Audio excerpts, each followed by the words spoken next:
Hello, I'm Scruffy, and today I'd like to follow up on a previous video I made about proximity voice chat in horror games. I mentioned that communicating with friends is one of the easiest ways to mitigate the horror in media, so some horror game developers, like those for Phasmophobia and In Silence, use a voice chat with volume based on proximity, and tamper with the rules of that voice chat during a game session. That both immerses and sometimes isolates the players, keeping the atmosphere properly spooky and unpredictable. But what if the point of a game is to be equal parts scary and funny? How does proximity voice chat and the greater approach to sound design work differently in a horror comedy game? We've got two brilliant examples of this niche game genre to help us explore that today: Lethal Company and Content Warning.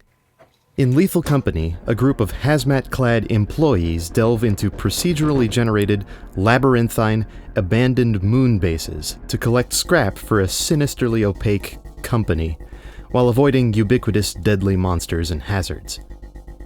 With each mission, the company demands a higher scrap quota, pushing the team to visit more dangerous moons and command a tight budget of supplies and tools. But the most powerful tool in your arsenal is your voice, which you use in Lethal Company very similarly to how you use it in Phasmophobia.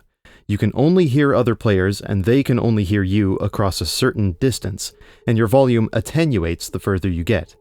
It's also affected by global reverb and diffusion filters, so near the exterior of a moon base you'll hear the other players' voices rebounding off the towering walls, or if you're a room or two away from another player, their voice is muffled with a low-pass filter. A walkie-talkie can bypass these setbacks, especially useful for someone at the hub spaceship's radar feed to communicate with an expedition about doors they can open and enemies or scrap nearby, as long as all parties keep their walkie-talkies powered. And if you perish in any way, you are removed from the alive player proximity voice chat and into a distinct normal voice chat. You can hear the other players as you spectate them, but only other players who meet their doom can hear you. So far, that's all very similar to the proximity voice chat system I explained in Phasmophobia, so here's a little more context for this one. Unlike Phasmophobia or In Silence, and likely on account of the procedural maps and health meters for each player, there aren't scripted jump scares when you're caught by a monster. Instead, the monsters of Lethal Company are designed to create, shall we say, emergent jump scares, where their sudden presence, unnerving appearance and movement, and especially their deliberately loud sounds create moments of shock just by getting your attention. Like, take my favorite and least favorite example, the coil-head. Its distorted humanoid form would be enough to put you off appearing in the darkness, but it also runs at superhuman speeds when it's not being watched, and it stops so abruptly that its spring neck wobbles with a very loud, sharp spring release sound. That's just the sound of some old industrial spring. That, with a sudden change in a creature's running speed, is all you need to scare someone, whether they expected it or not. The reason I bring this up is that all these sounds also fall under the proximity filter system. You can hear them as far as you can hear player voices, and they get muffled accordingly across rooms. So while they're designed to frighten us, they also make great signals for players who aren't getting their neck replaced by a metal coil. But has this system really been designed to facilitate comedy? Aside from a couple scrap items that make silly noises, like the bulb horn, and some silly decorations you can purchase for the scavenger spaceship, there are few inherently funny sounds in the game, and the sounds attract the attention of monsters anyway. It's strikingly similar to most other horror games with proximity chat. So let's see if Content Warning does it any differently. Content Warning has you play as these cartoonish humanoid characters with customizable ASCII glyphs for faces. Cute and simple characters. You fill the role of content creators, venturing out from a cozy facade of a normal world into the old world, a dark, cavernous, monochromatic, procedurally generated, labyrinthine complex. This time you aren't looking for scrap, you're looking for the deadly monsters, because filming them and publishing a video will earn you clout on the game's fictional video sharing site, SpookTube. What could go wrong? Well, all the expert content creators know the best audio tool at your disposal is once again your voice. And once again, the system works rather like what we've seen. Voice volume is based on distance, and perishing moves your voice to an isolated voice chat until the end of an expedition. But here there are no sound filters through walls, and I think that's for two reasons. One is that the space here isn't cramped rooms but yawning chambers with high ceilings, clearly not designed for our player characters.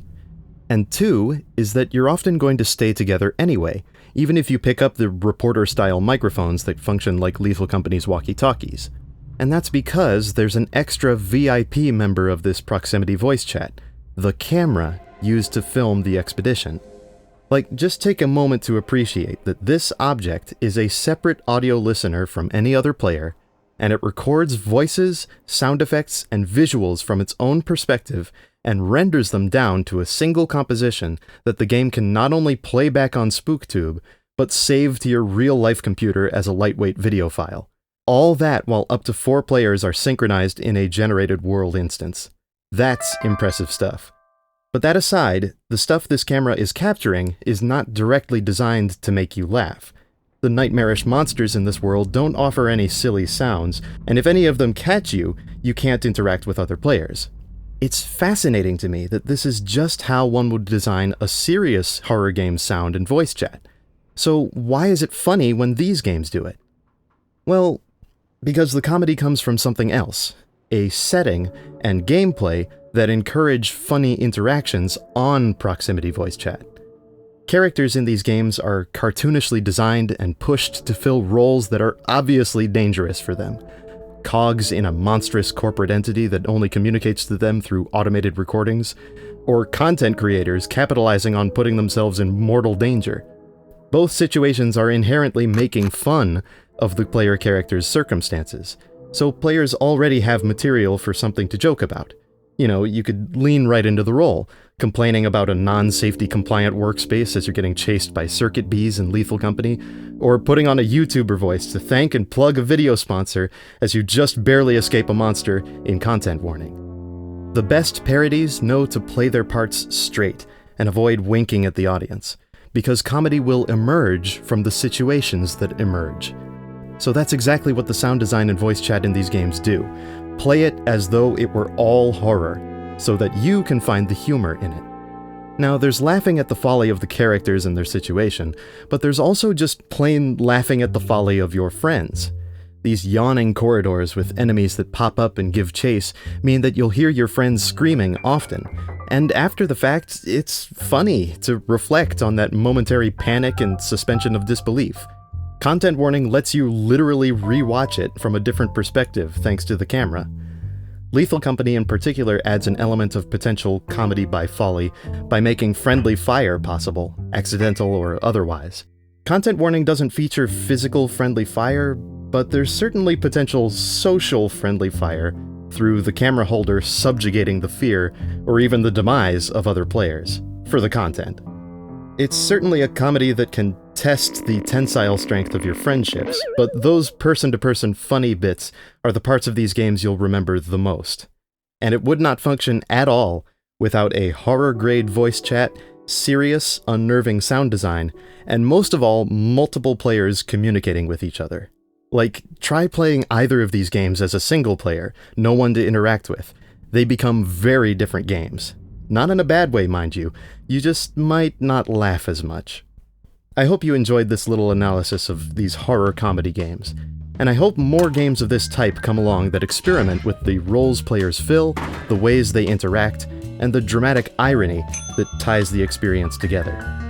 And as always, I'd like to thank my patrons on Patreon, who help keep my video making process sustainable.